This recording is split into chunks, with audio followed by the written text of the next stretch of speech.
হাম একটি ভাইরাস জনিত সংক্রামক ব্যাধি। বিগত বছরের তুলনায় এবছর হামের প্রকোপটা অনেক বেশি। বিশেষ করে গ্রেটার ঢাকা বিভাগে, ময়মনসিংহ বিভাগে ছোট ছোট শিশুরা বেশি আক্রান্ত। এই আক্রান্তের হার চিটাগং, নোয়াখালী অর্থাৎ অন্যান্য যে বিভাগীয় শহর আছে, ওই রংপুর, বরিশাল, রাজশাহী, এখানেও কিন্তু কম নয়। তবে বিশেষ একটা জরিপে দেখা গেছে এই বছর ঢাকা এবং ময়মনসিংহ এর প্রকোপটা খুব বেশি। ছোট ছোট ছেলে মেয়েদেরকে হাসপাতালে ভর্তি করা লাগছে এই হামের জন্য। এখন এই হাম কি, হাম কেন হয়, এবছর এত বেশি কেন, এ ব্যাপারে কিছু গুরুত্বপূর্ণ আলোচনা করব। মনোযোগ সহকারে আলোচনাটি দেখুন। আসসালামু আলাইকুম রহমতুল্লাহি ওয়া বারাকাতুহু। আমি ডাক্তার মীর শহীদুল ইসলাম। আমার চেম্বার শুভেচ্ছা 255, ঐতিহ্যবাহী শেখ গার্ড, সিলেট। গুগলে গিয়ে ডাক্তার মীর শহীদুল ইসলাম কথাটি লিখে সার্চ দিলে আপনি আমার সম্পর্কে যাবতীয় তথ্যাদি পেয়ে যাবেন। দর্শক শ্রোতা, আলোচনা করব হাম নিয়ে। এবছর হাম এত বেশি কেন? বিশেষজ্ঞরা এ ব্যাপারে একটা অলরেডি ধারণা করেছেন, এটা রাজনৈতিক কারণ। আপনি বলবেন যে রাজনৈতিক কারণের সাথে হামের কি সম্পর্ক? হ্যাঁ, একটা সম্পর্ক আছে।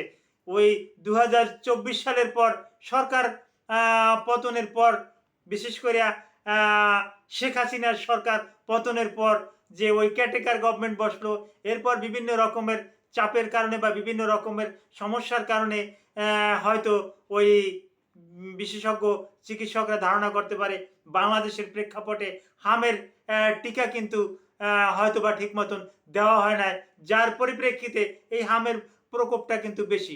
এখন হামটা কি? হামটা হলো একটা ভাইরাস জনিত রোগ, হ্যাঁ, যেটাকে আমরা ইংরেজিতে মিজেল বলি। এই মিজেল বা হামস কোন ভাইরাস দিয়ে হয়? এই ভাইরাসটার নাম রুবেলা ভাইরাস। এই রুবেলা ভাইরাস দিয়ে এই হামটা হয়।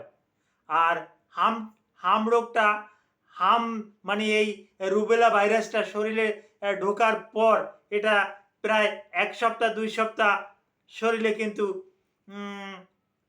বসবাস করে। এরপরে কিন্তু এর লক্ষণটা প্রকাশ পায়।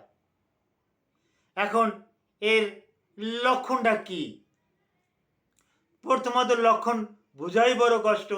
রোগীর জ্বর থাকবে, হাসি থাকবে, কাশি থাকবে।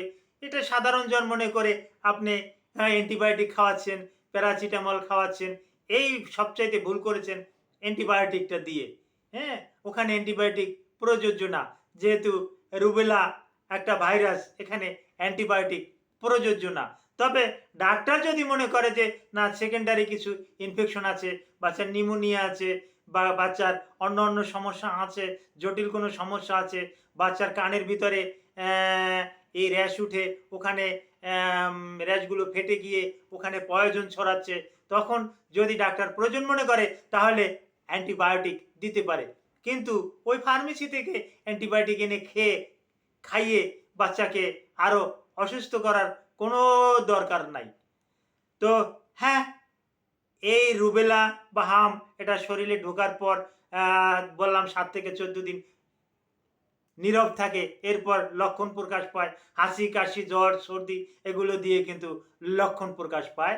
আর আমরা চিকিৎসকরা কিন্তু একটু গভীরভাবে একটু চিন্তা ভাবনা করে দেখি, এই যে কানের পিছনে কিন্তু লাল লাল গোটা গোটা দাগ থাকে। এটা ওই মানে জ্বর হওয়ার 4 দিন পরে কিন্তু এটা আমরা দেখি। তারপর আসে কক্সাসি এলাকায়, এই দাঁতের গোড়ায় কক্সাসি এলাকায় আমরা কিন্তু গালে, এই জিহ্বায়, এখানে কিন্তু কিছু স্পট দেখতে পাই। এই স্পটগুলো দেখেও কিন্তু আমরা সম্পূর্ণরূপে শনাক্ত করতে পারি। আর এই হাম বা মিজেলের কিন্তু কোনো প্যাথোলজিক্যাল পরীক্ষা টরীক্ষা আমরা করাই না। ক্লিনিক্যালি আমরা দেখেই বুঝি। আমরা কেন, রুগীর দাদি, নানি, চাচি তারাও দেখে বলে যে এ তো হাম হয়েছে। যদিও একটা এলাকায় হামের আরেকটা নাম হাম বলে না, তারা অনেকে মাসি পিসি বলে, লুতি বলে, লুন্তি বলে, এই রকমের একটা নামে তারা করা হয়, ডেকে থাকেন। তো এটা হলে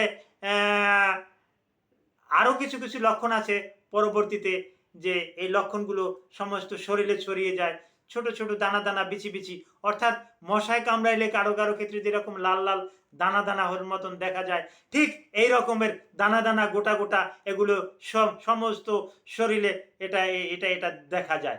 এখন এরকমের দেখা গেলে করণীয় কি? হ্যাঁ, এটা দেখা যাওয়ার পরপরই ডাক্তারের কাছে যেতে হবে।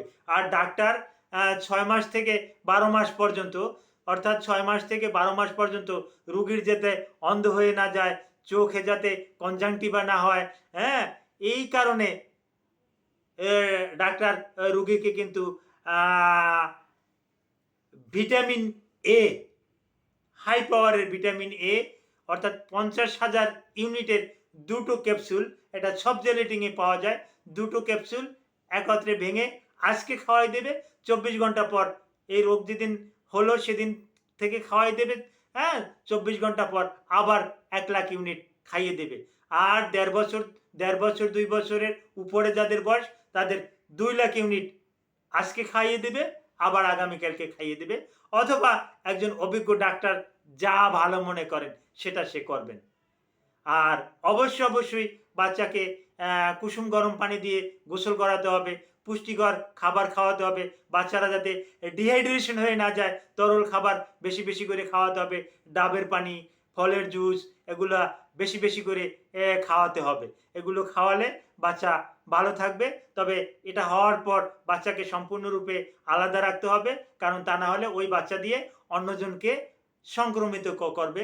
অনেকের ধারণা যে বয়স্কদের হয় না, শিশুদেরই হয় না, ইদানিংকালে কিন্তু আমরা বয়স্কদেরও পেয়ে থাকি, টিনেজার যারা আছেন তাদের ক্ষেত্রে কিন্তু এটা অ্যাভেলেবেল পেয়ে থাকি। Thank you all.